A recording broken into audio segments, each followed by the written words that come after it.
Hi there, this is Jen, and thanks for joining me today. Today is a fun Halloween hop and giveaway. This is the Pixi Dust Design designers as well as some guests. So look for lots of Halloween inspiration.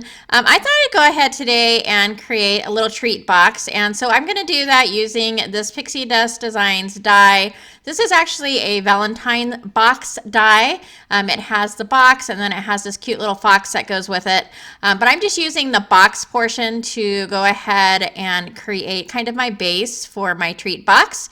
And so the great thing about Pixi Dust Designs dies is they have all of the folds, and of course you can make this without a die, but it is so much easier, especially making multiples, to have a die to just cut this out super easily. And this box itself is super easy to put together. So there are several sides. The sides that are angled are the sides that you want to put the adhesive on. The side that has kind of the curved flap is this side I'm covering. Do not put adhesive on that.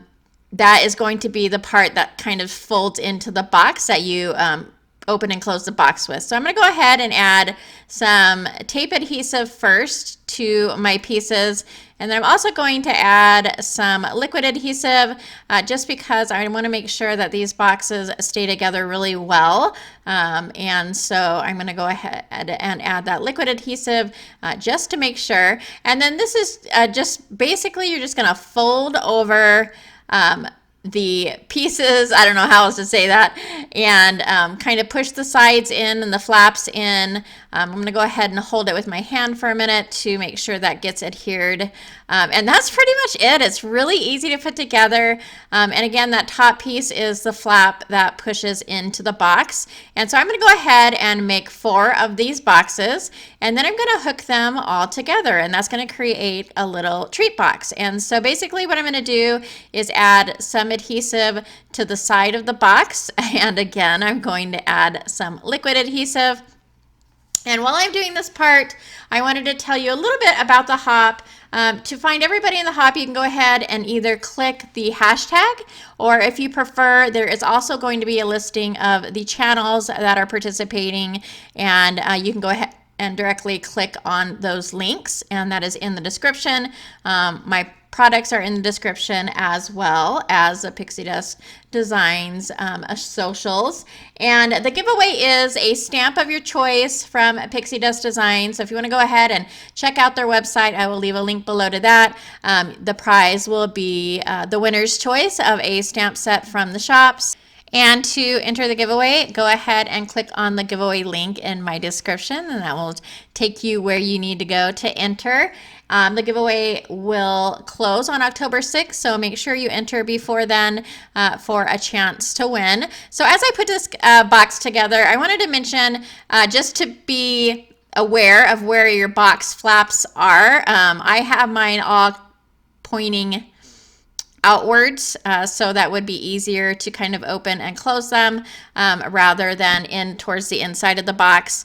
And so that's basically going to be the base of the project. So I'll go ahead and set this aside, and I am using the die set from Pixi Dust Designs for this project called the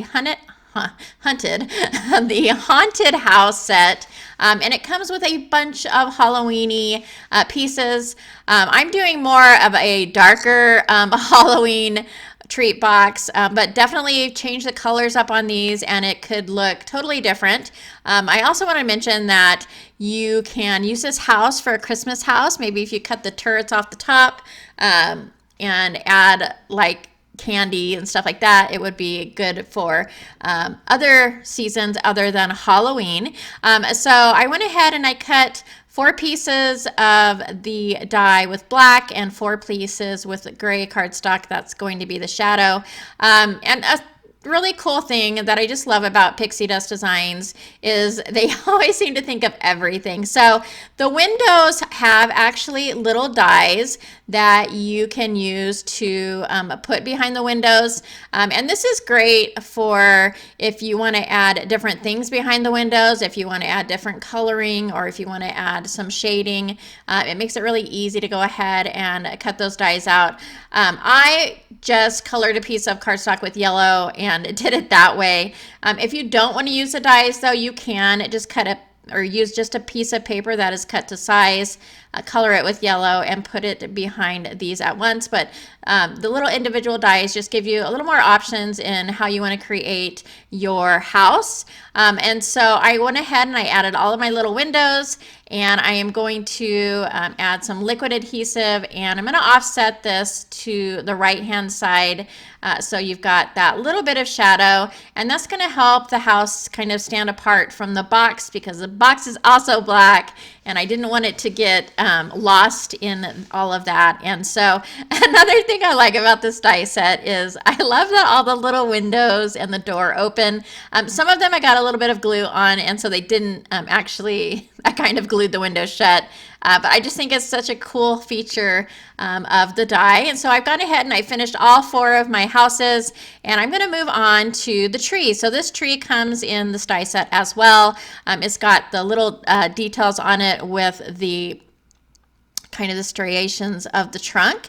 And I'm going to take a little bit of Distress Oxide inks and color that up. So I am using Ground Espresso for the main part, and then I'm going to add a little bit of black soot around the outside of each of these.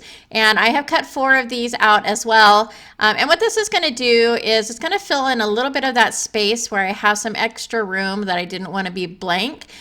So the box has 2 sides that are pretty much perfect for this house, and then this side right here, you can see there's a little bit of extra room on each side. And so putting the house here is going to cover up those seams for me, and also fill in that space a little bit. And so I'll go ahead and add my tape runner as well as some liquid adhesive, and really it just needs to go onto the trunk. And if I had thought about it, I would have probably colored the reverse side of the tree as well, so that when you turn the box, you don't see any of that white. And I just didn't think about it until I was actually already had this adhered and was looking at it. So you can see the white. If you don't want to see that, you can either use colored cardstock or, like I said, just ink blend on the other side as well.